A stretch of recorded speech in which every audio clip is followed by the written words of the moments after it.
The Soul Society. 5, 4, 3, 2, 1. Turntables activated. Get ready.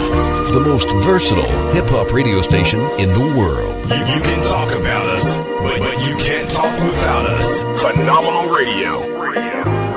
We are what radio should be. You could listen to one of those other stations. But what would your friends think? Holy sh**, where'd you find this? You're locked into the #1 online radio station. Here we go!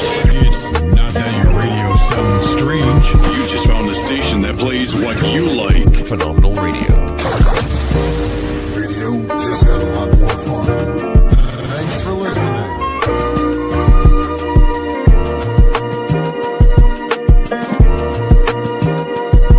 We are what radio should be.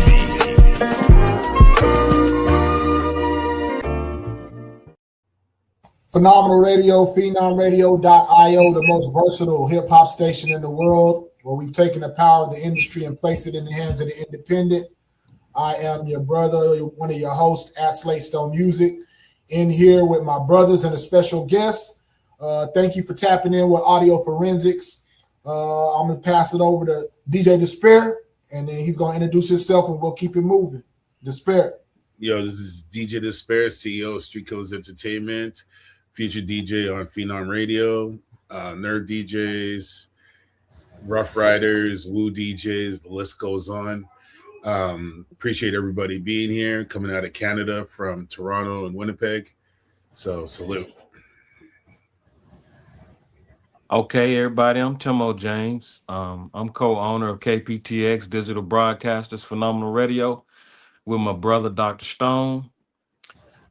I'm out of Mississippi, and it's been an honor. You know, this young man here today with us, he reached out to me on social media a few years ago, and he reminded me of something that he said I did in Florida with some partners. And man, he was so respectful and kind and courteous that I had to keep the relationship going with him. So that's why we're here forward.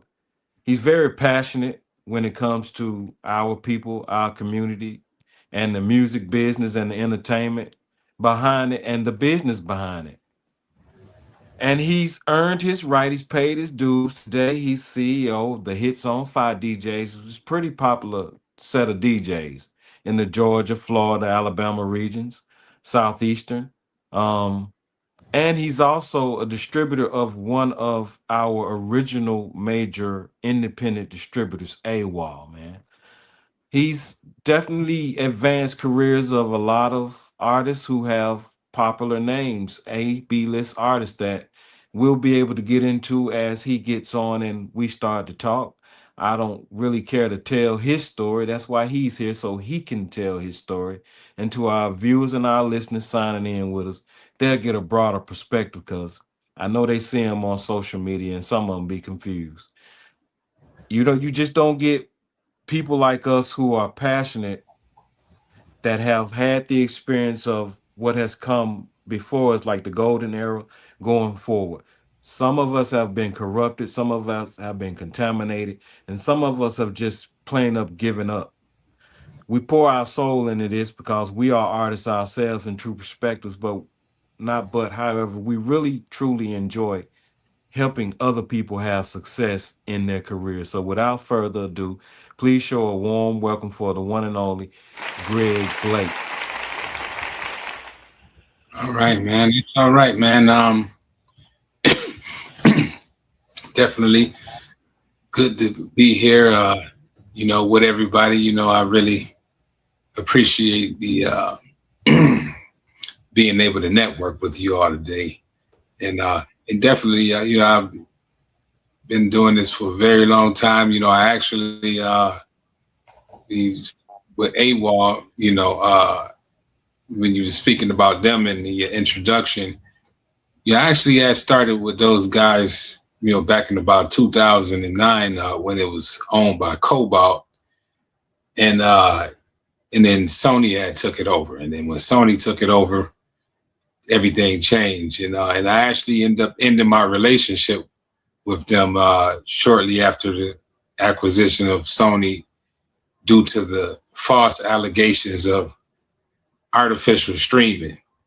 And when in 2024, I don't know if anybody that is listening remember at the beginning of 2024, it was something that took place called the Purge. And what was going on is they were making up excuses to take people's music off of the platforms that wasn't generating any streams.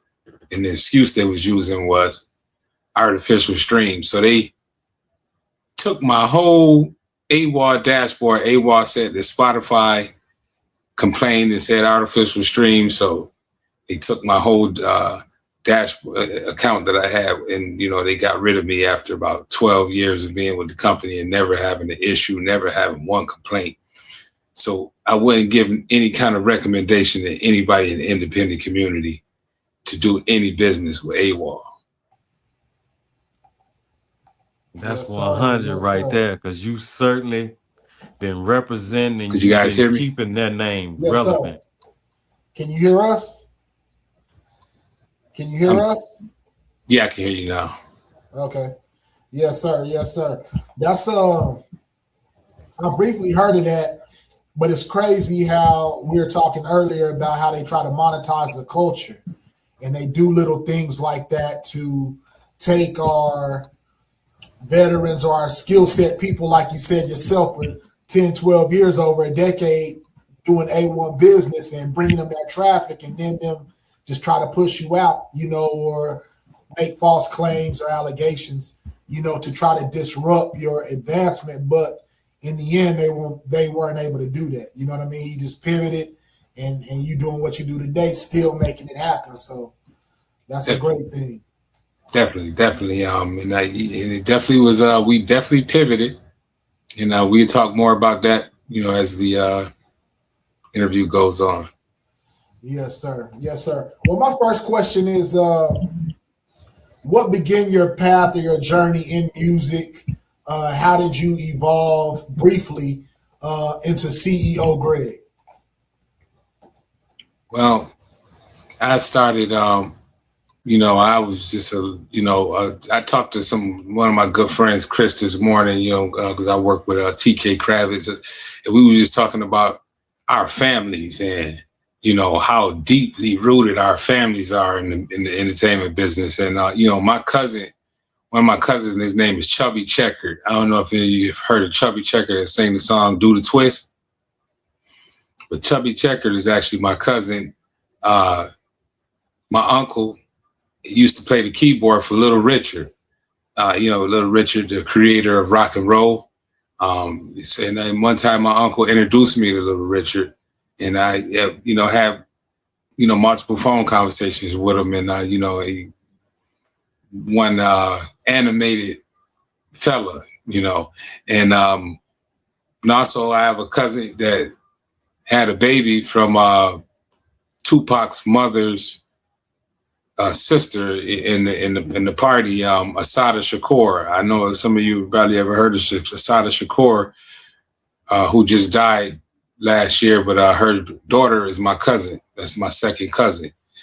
But that's Tupac, like Tupac family member also. So, my mother was a rapper, and my mother, when I was a little kid, she used to, she put me in the school of music. I tried to get me to play the keyboard, and she used to have us in the choir. And then my mother used to be a rapper. I used to follow her around and go to the studio.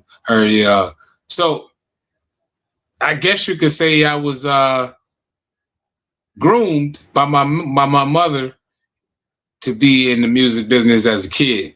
So I never got an opportunity to really, because the music grew on me. I loved it. So, by the time she was trying to get it off me, it was too late. She was like, man, because I used to be an artist when I was a kid. She's like, man, you in that room writing the music all day long, man. You got to get out and go get a job, man. That music ain't going to do nothing for you.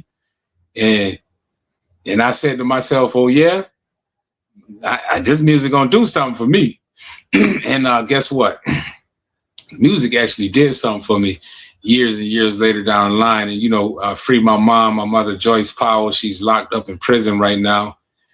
She did 18 years, but she was the one that put me in the music business, groomed me to be in the music business. And at my age of 17 is when I did my first artist showcase, because I used to be at the door counting money. My mother put me at the door to count her money to be like a cashier for her showcases when she used to do them back in the day.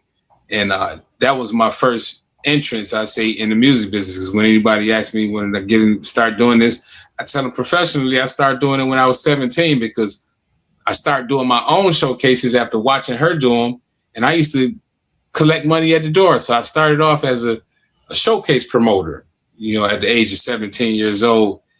And then from there, fast forward years and years down the line, I met a guy in Fort Pierce, Florida, that owned a magazine company named Ace, from Ace Magazine, and he seen me grinding around the city, he reached out to me. I went to his office, and then I ended up becoming a route runner and taking his magazines and distributing his magazines in like four to five different counties in the state of Florida. So, and then I did so good at distributing the magazines in all of these different places that he wanted me to also help him with some of his concerts that he was doing. And when I went to help him with one of his concerts he was doing with Trailville, he had Trailville down there. And so he told me to take those guys to the after party. So when he told me to take the guys to the after party, I went and got in a limo with the guys from Trailville, and I got in contact with the manager. And this was like about 2005. I got a manager phone number and just built a relationship with the manager. And he lived in Atlanta. He was also Franchise Boys manager also, and he became almost like a mentor to me. Pretty much he was my first mentor in the music business. And then I came to, there's a lot of things that happened after that. I got a real long story, but I got on the radio after that, like a little shortly after that. I was on the 91.1 as I had my own radio show. I was a radio DJ, and I was also a promoter in the city. So yeah, you could kind of say I had the city on lock, where I was at down there. So I was real popular in my city, for being a hard grinder and, and getting to it. And then I had everything on the entertainment on lock. So from that radio experience, I started creating relationships in the industry. I came to Atlanta. I ended up meeting Calico Jones, and I ended up meeting Mike Will Made It, which became a super producer. But I met him, we became real good friends. I met some other guys up there. They plugged me in. I ended up meeting Kinky B through my cousin Fox, who was a producer who produced records for Young Jeezy and T.I. He introduced me to Kinky B, who was the friend and partner of Young Jeezy for the CTE Records. And then I started doing some marketing, light street promotion for Jeezy project, one of his projects and the early projects. And I can go on, but that's like the early beginning. And then 2008 came, and I started the DJ conference call in 2008, the DJ and media conference call. And I know a lot of people, you get these calls where the DJs, they bring a bunch of artists on, they let all the DJs listen to their music, and then the DJs tell them what the music sound like. I was the first person that pioneered that in 2008, when the technology that technology first came into play. And so I always been wanting to be open-minded when it came to technology. So I found the technology. It was first a call-up number, and through the number that everybody called up, and then because it was first before it was Zoom and all of that, it was the 800 number, and they called up, and we just heard each other's voices on the phone. We didn't see each other's faces like how it's able to be now with the Zoom and stuff. Yeah, I had Nicki Minaj, OJ the Juice Man, Shorty Low, Lil Kiki, Paul Wall, Glasses Malone's, Ron Brown's, and a whole bunch of artists on there because I was a pioneer at it. So I was able to get some of the biggest artists at the time. Well, actually, they was new. Nicki Minaj didn't have a record deal at the time. She had just got with Mazay Entertainment, and they pitched her to me to have her on my conference call. And I brought her on the call and introduced her to a bunch of DJs on the call. So I had also played a part in her career, in the beginning part. And then from that, man, I could just keep on going. But, now, I came back I took a break, started a trucking company, came back to the game in 2020, started Hits on Fire. And as a record label first, I signed the artist. I lost a lot of money with that artist. And then after I lost a lot of money with that artist, after this is it, I'm about to end this, but then y'all be able to ask me some questions based around it if you want to. But after I lost a lot of money with the artist, I turned the Hits on Fire to Hits on Fire DJs, and then recruited a bunch of DJs to further expand Hits on Fire. And so I turned it to Hits on Fire DJs. We got a bunch of DJs together, me, DJ Chill Will, and a bunch of DJs all over the country, created the network. We started networking and everything, getting it going. We broke Blood Raw. We all teamed up. We brought Blood Raw career back. Our relationship didn't go real good for a long time. So we ended up parting ways with Blood Raw. But I popped him real good. We got him on. He was on a Future tour, in our span that we was working. He went from nothing to being on tour with Future in like about 3 months from the push that we was delivering from Hits on Fire DJs. And then unfortunately, things took a turn with Hits on Fire DJs. So I shut the Hits on Fire DJs down and went back to Hits on Fire. But then I turned Hits on Fire to a media company in which I scaled Hits on Fire myself without a team or without a crew, and made it a global brand through the media, social media. We went from like 4,000 followers to now about 500,000 followers online, and we've broken so many artists. From Dave Blunt to last year to Ghostface Killer's son. And now went from online to have 18,000 followers to over 100,000, and now just performed at the Roots Picnic with Jay-Z. Getting booked overseas to the show in Australia, multiple shows, book shows, in Los Angeles. So man, I got a long ass story, man. I'll be yapping all goddamn day, but a lot of people don't know a lot about me. So you guys, be some of the first people to hear some of the things that I've said today. Yes, sir. Yes, sir. Well, I appreciate you sharing that.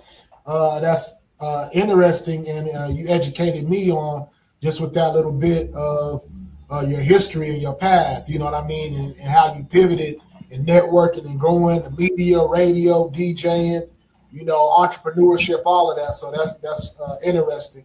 I'm going to pass it over to DJ Despair and let him talk to you. So I was on your conference calls when you first started doing that because I was working with Deb at the time when she was pushing OJ the Juice and Nicki Minaj. And we met during all that stuff because I was on Next Radio back then. Yeah. That's all right. So when you started those conference things, I was like one of the first DJs to be on there because I got through everybody on MySpace. Right. Yeah, man. 2008 in there, we was doing them in the core DJ network, and you're part of that circle too, where we had the little everybody had a file share on their computer, so we were just throwing music in there for everybody to get. So right. You for a minute. I've watched everything you've done from stuff, and I really appreciate you because I followed a lot of your lead on a lot of things you've been doing. So hey man, it's always good to run into somebody from our era, man, and because man, it was a hell of a time, that back then, man, the industry, it ain't nothing. I'll be scratching my head now, man. Now is a challenge. Well, see, back then it was the mixtape thing because I was with Legend Mixtapes, Underground DJs, and everyone found me through certain things. And at that time, there wasn't that many DJs that was actually getting into those little rooms and talking because a lot of people don't remember how Zoom used to be just little bubbles and you didn't see nobody's face. And before Zoom got introduced, when we were on Nerve DJ's conference, when she came on there and started talking about it, and then over the time, these things have grown, and we were there at the forefront of a lot of these things that started. And to hear you talk about it, it's amazing because a lot of people think they started these DJ conferences, they started all these different things, and it all started from a conglomerate of people. And you were like one of the first to do it. Just like Slade Stone was playing music on his radio station, and a lot of people didn't know that he was on actual radio, right? Early times, and that's how a lot of us networked. Yeah, so, and like the expansion, how it really, because I tell you, I expanded also those calls, because like on those calls, like we was on those, but then you had the Future Star DJs, you had the Coast to Coast DJs, all of those people, they got the influence and they started doing those calls after, and that's it took off once those bigger brands seen what was going on and took them and all adopted it to as a part of the workflow to their DJ workflow. So in which man, I'm grateful. I'm extremely grateful, to have been in the beginning, just to be able to have seen it and to say, hey man, I was there, and then to still be here, because I talked to TJ maybe like about a few weeks ago, and he was saying, man, you still here, man. It's good to see that, somebody,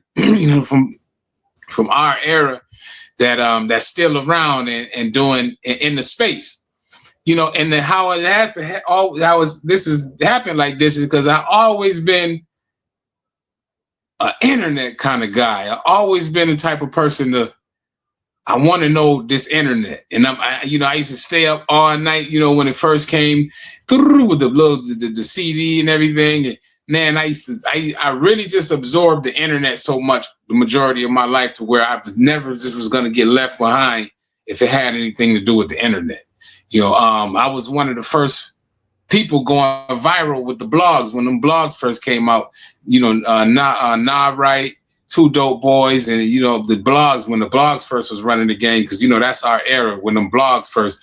And I had Jay Shen he was signed with Slip and Slide Records, and then he had got dropped, and I ended up managing him for a couple years. But then I got a record, a T-Pain record, and did a remix with Jay Shen and put that record out on the blogs, and it went viral on the blogs. So this is, I know a lot of people. I'm one of the first persons that's like a pioneer with music going viral, because I was also watching Soulja Boy. You feel me? We was all watching. You was watching it too, like, because I was actually on tour with Pretty Ricky when Soulja Boy broke. When the whole YouTube shit took off, I was on tour with Pretty Ricky and watching it, because they was passing the phone around saying, yo, look at this dude, Soulja Boy. And Soulja Boy was in the schools, and the schools was cranking the Soulja Boy and stuff like that. And so we was in the beginning of this internet. So and I just did not want to get left behind. I did get left behind in certain platforms because it sped up too fast. So because like it took a while for me to go from MySpace to Instagram. I didn't want to, it was, old stuck in my ways and stuff. So, it took a while, maybe like 4 to 5 years after the development of Instagram for me to finally create an account. It took me, actually, I'm lying, maybe like about 7 to 8 years after the fact. And Facebook, it took a while to develop, the transition over to Facebook. Now, I'm not doing any more of this social media stuff, so I ain't creating no more accounts, because now they got threads and all this other stuff. But now, when they get you to creating these accounts, it's for a different reason. Like now it's about data. Yeah. So you got to be careful what accounts you create now, because of the type of data that they're collecting. So, but yeah, that's just a piece of I don't mean to just be going off, but hopefully I said something that is good. No, you're doing good. Most definitely, you're informative, bro, and you got a lot of innovation and that passion, man. You know, I rocks with that. You one of the good ones. It's a few of us still around. You're here for a reason. You serve a great example. So just keep doing what you're doing. Stay focused and don't let up on them. You know what I'm saying? You and Chuck right now means like, come on. You know, you can attack these scammers. And we're gonna get right behind you and we're Right. gonna help you eat their asses up. We don't care nothing about none of that because we're not benefiting from it, but we do suffer from the fugazi shit that they bring to the business forum. And that forum is there for us to be creative and find ways to be creative amongst for and along with one another. And sometimes that disrupts the landscape. So keep doing what you're doing. If you want to amp it up a little more, amp it up. We enjoy it because it's a token of appreciation. And it's just like when we were being raised, when we were growing up, before we were really able to get off the porch. We had some of our OGs on the corner, on the block, and they would run our ass off the block and we come out there with that bullshit. No matter how Right. we felt, no matter how tough we thought we got in our feelings, we still had to acknowledge and respect the OGs that really allowed us to be able to walk up the street without being jumped Fact. on or bullied or whatever the case may be, because that's exactly how it was. And especially in So this keep Yeah. doing your thing. Right now, you're a senior executive. You still got the young spirit, everything, but you're a senior executive, man, and you represent value. And I've been patiently waiting along with us so that you and DJ Despair could come across each other's path again. You know what I'm saying? Over the course of time, it just got a little just thrown off or a little distracted because we were all in the same unit. And then we had to maneuver. We had to find other alternate routes to go. And so let's that's keep it why real. we are where We we were are flawed. today.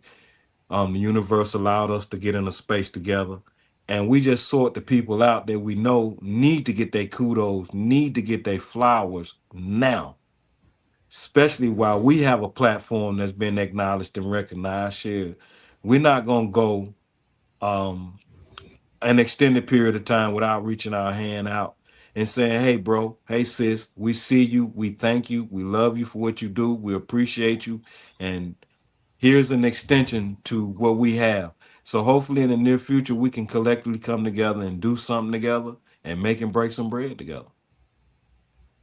Yeah, man. And you know about the scammers. You know, man, it's just been so terrible, man. You know, it's sad.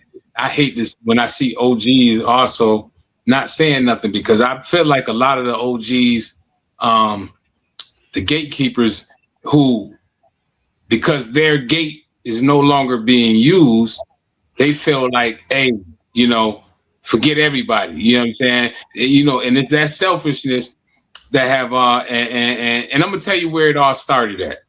It all started with Spotify. Mm-hmm. You know what I'm saying? It all started with Spotify and the playlist. You know, that was the beginning of the separation of the gatekeeping. You know what I'm saying? The battle between the playlist and the DJ. And what happened is the playlist won. And you know, I hate to say it, I'm just gonna keep it real. The playlist actually won. So it weakened the role. You feel me? I talk to a lot of DJs now, and a lot of DJs is finding other things to do. You feel me? You know, you get the artists that want to argue with the DJs. They don't want to value. A lot of them, they don't value anybody anymore in the business the right way anymore, because of the tech people, the propaganda that they pass down into the industry of do it yourself. And do it yourself had a bigger meaning, and it was something greater behind the message of do it yourself. It was a psychology. So basically, it was saying F those people without saying F those people. It was saying do it yourself. You feel me? But what happened is it created the mentality and independent community of F those people. We don't need them no more. And this right here was done on purpose. The mindset that was created, it was done on purpose, similar to the way the Willie Lynch letter was applied. You feel me? They got to find a preacher that people believe in, so that they could give the agenda to, and that preacher going to preach the agenda, and the members going to follow it. You know, that's where we get to turn the cheek and all of this different stuff. You know, and that got misappropriated to the people because it was used for slave owners. It was used, for the slave owners' benefit. You know, to turn the other cheek. So we got to understand that a propaganda and the real meaning behind this stuff and the real effect of it and the real purpose of it. Let's just say that, because when propaganda gets created, there's a purpose for the propaganda, and the majority of the time is for financial gain. So. And then you get the distributors. So this was the propaganda was created to financially benefit the independent distributors. And in the back of those people are the major record labels. The same people, that funded the do-it-yourself campaign. And the reason why it was because it was an out. I know a lot of you hear, all right, cool. What is your, what they call that when you get into a business deal or something and you got to have an out, your exit plan. What is your exit plan? And Universal and the major labels' exit plan from signing artists to traditional record deals and artists spending money on artist development, their exit plan was the independent distributors to back off of doing all of that artist development, all that passing out money, and wait for them to blow up, invest their money into distribution companies so they can be making profits like I don't know what off of subscriptions and stuff. The purpose behind the propaganda. Absolutely. Strictly to get money. And I was one of those artists that was peaking shortly after the pandemic. And the first person I heard probably a year previous to that was Mr. Mintz, Big Jeremy. Started getting flagged. But it didn't dawn on me because I didn't have any music released at the time. I'm still out here learning, helping others. Awesome. And then I started peaking as an artist. I got up to over 330,000 plus streams on 2 songs. I'm Dreaming and All I Need. And mind you, I was using the advertising platforms that's on Reverb and all the other social media platforms. It ain't like I sought an outside source. I used the advertisement that was on the platforms on social media that they were target marketing. But they didn't like the fact that I didn't choose to use the services that they were pushing towards me because those services didn't really hold the value that the other major platforms did. That's how I was able to achieve certain statistics. Otherwise, I would not have. And I was on all the major platforms, BET, MTV, Music Feeder, everything you could think of. Rest in peace to my cousin Mike Ellis. You know what I'm talking about. Before he passed, he put me on to a lot of different things in addition to what I learned from our brother Arnold Taylor and so many others. But they started attacking I didn't know Mike, bro. Yeah, Mike passed 4 years ago, bro. He passed 4 years ago. Man, dang, bro. Yeah, that was a good friend of mine from back in the day, man. Absolutely. Man. Mm-hmm. Yeah. So go ahead. So with Despair, was you finished? Did you have something else you wanted to say? I'm good. Okay. So with where we at now, Greg, in 2026, and you doing this Hits on Fire in the media, without necessarily giving us your game plan, how do you navigate with the propaganda, the social media, the tools of the internet? How do you stay relevant without compromising the brand or conforming to what everybody's doing just to get views and hits and what's going on? Well, I studied and I became a master of the algorithms. So, and the algorithm is the new gatekeeper. So I have a relationship with the new gatekeeper. I have a relationship with the new gatekeeper, and I understand the new gatekeeper and how to get the gate open. So I am able to help other people get through as well as I've pushed myself through. That's how I was been able to gain, hundreds of thousands of followers within like a year and a half, and expand the brand, like, millions of accounts reach a month. And because I became friends with the gatekeeper, with the new gatekeeper, which is the algorithm, and I understand it, and if anybody is going to be relevant in today's industry, they have to understand the new gatekeeper, the algorithm, because that's who runs the entertainment industry now, period. On social media, on the DSPs. So if you don't understand the algorithm, then it's going to be difficult. So that's how I stay relevant in the new school, is I study the algorithm. I look at the data. I look at the insights. I'm paying attention to the audience, because this is where we at right now. And if anybody's going to be successful in anything, they got to understand psychology of people. They gotta understand people. They say we in a direct to consumer age, so that means that we're required to deal directly, and but that comes with a skill set, that comes with a know-how, because everybody's not successful at dealing directly. You got to understand that. That's where it's like a salesperson, because now you're a salesperson. You got a product. You got to convince these people to support what you're selling. How do you do that? What do you say?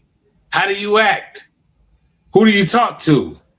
Where do you go? Where do they hang at? So it's just having all of this information and the understanding of what you need to be looking for, what you need to be doing, and how you need to be moving. That keeps, myself relevant, and, me being able to also help push other people through. Now, because of the complexities of today's industry, everybody don't have the same knowledge as they once did back in the day. Like, cause it was only, is a few people that's kind of like in my space, maybe like 15, 20 in America. Maybe if that right now that understands that algorithm. And because the thing is, the algorithm is not the same. Is one way today is like a woman. It's one way today and there's another way tomorrow. That's how the algorithm is. So you gotta be able to know, to feel when it changed, and then you got to go into all type of different modes to try to figure out what happened, almost like a mechanic, if you want to excel to the next level. Because what happened is, with the algorithms, the master gatekeepers change the algorithms around randomly to make sure that nobody is an authority in them, or we don't figure it out too well. You every time you start figuring it out, too many people start going viral, you'll notice a bunch of updates will start happening, because they got to get it up under control again. Yeah. That's neat. Yeah, it is. Slayer, you on mute, bro. Yep. I agree with everything you say, because right now, if you're not, if you don't own your own app, if you don't have a direct network or radio stations or stuff to promote your own stuff and keep rid of like algorithms and stuff going, you're going to be lost in the sauce. Because how are you going to compete with everybody that's on Spotify? There's billions of songs dropped on a regular. How are you going to compete with guys like Drake and people who dominate the top charts. Like it's really hard for anybody to actually get into get further if you don't have that money, if you don't have the machine behind you, if you don't have the fan base behind you. Because you could drop music all you want, but if you weren't touring and building a fan base and going out there and selling your vinyl, cassettes, CDs, now T-shirts, nobody's running around marketing you or branding you. Everywhere you turn around, you'll see everybody in an OVO shirt. That's the thing that he put himself in places like when he did the McDonald's thing. Everybody ran to McDonald's. When he put an ice block in the middle of Toronto, everybody ran to the ice block. Who's doing guerrilla marketing like that? And especially, he knew he had to compete with Kanye West. Kanye West put a dome in the middle of a damn stadium and slept there. You know what I mean? Like, nobody's really serious about their crafts, and nobody's really serious about pushing their artists to that limit because all it is about money. Yep. Oh yeah, man, you're right, brother. And everybody's now. When back in it, like you said it earlier, when a record came out, Scott LaRock goes straight to the radio station. Who does that now? Who, the minute they make it, goes and plays it on the radio? Back then, you had to hear it on the radio. You had to hear it from the DJ in the club. You had to hear this thing. Now it's like there's a TikTok playlist. I don't do TikTok playlists.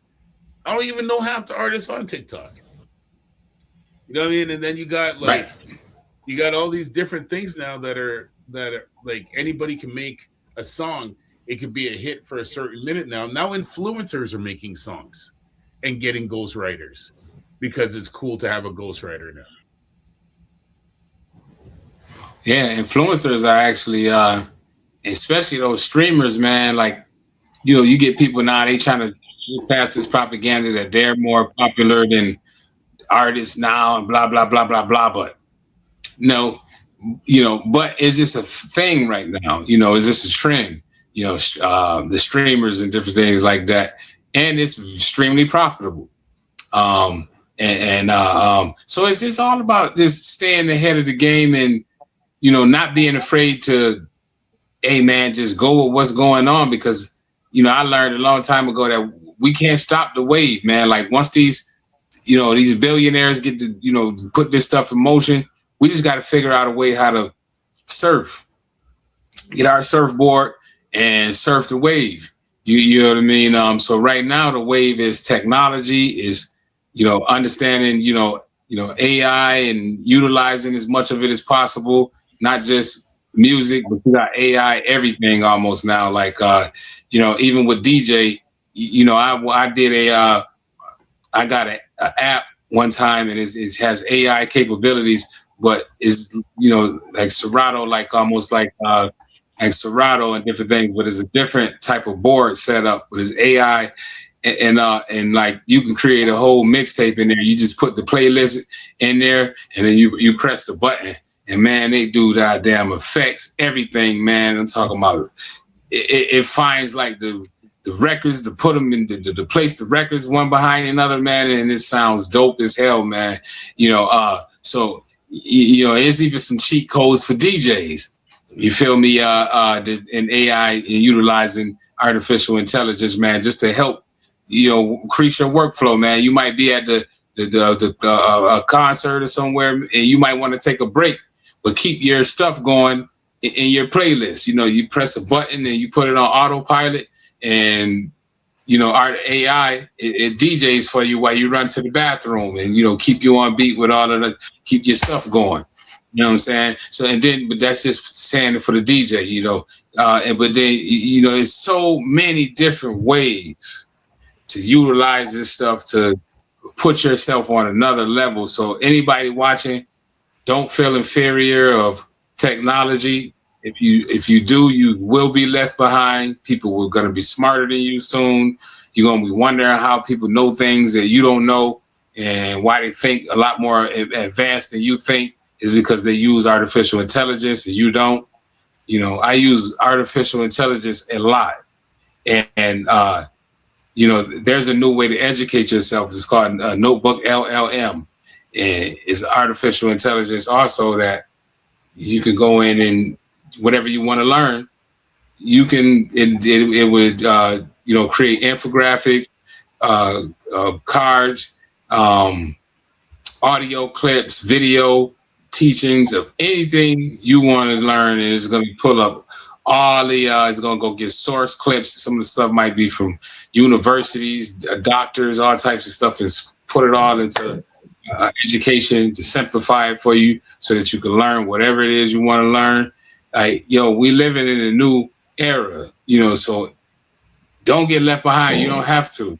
You can, use this stuff to make money also. You know what I mean? So that's the way, if you want to know what you need to do, I tell you, I can't, I can't give it all on the now, but I can tell you guys that. Some things that we get off, man, but how you can stay ahead of the game, even in everything that you're doing. There's something to advance everything right now. Podcasting, it's AI for podcasting to make your podcast better, for editing. You got Descript.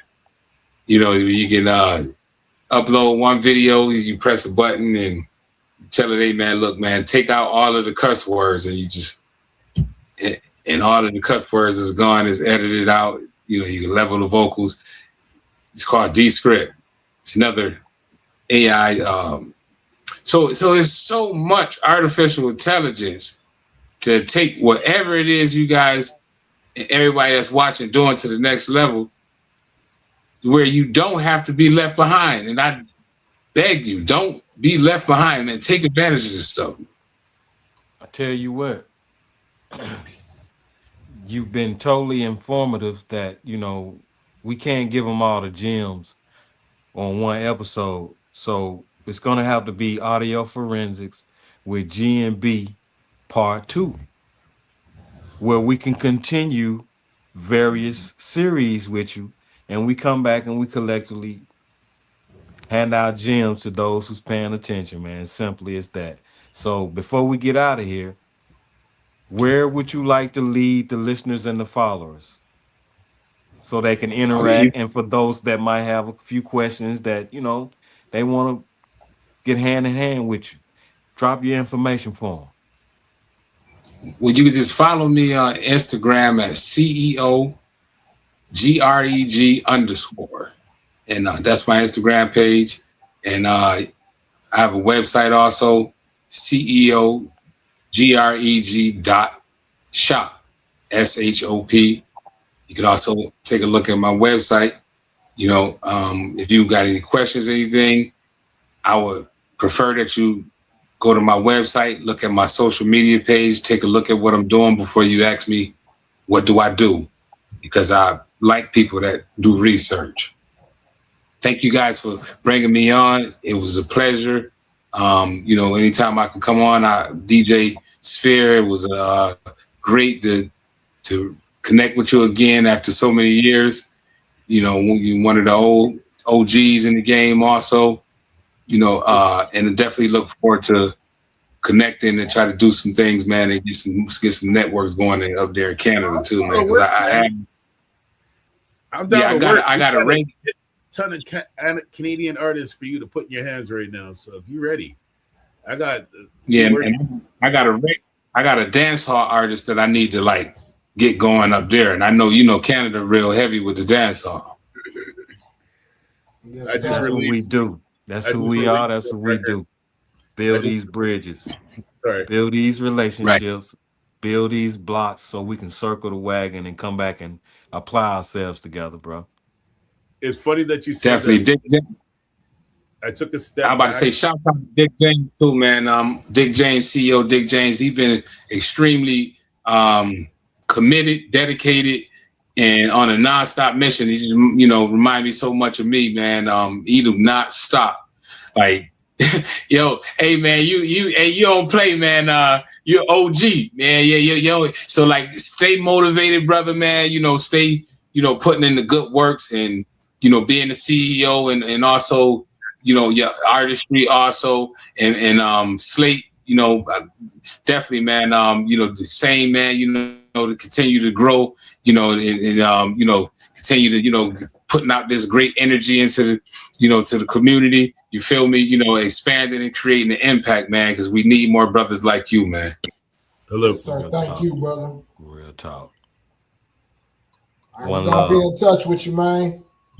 Absolutely. We're gonna bring some work over there from an artist standpoint, our music too. So Okay, definitely. Yeah, let's work, fellas. Absolutely. Yeah, definitely. Love. Go. All right, peace. Stay up. The most versatile hip hop radio station in the world. Phenomenal Radio.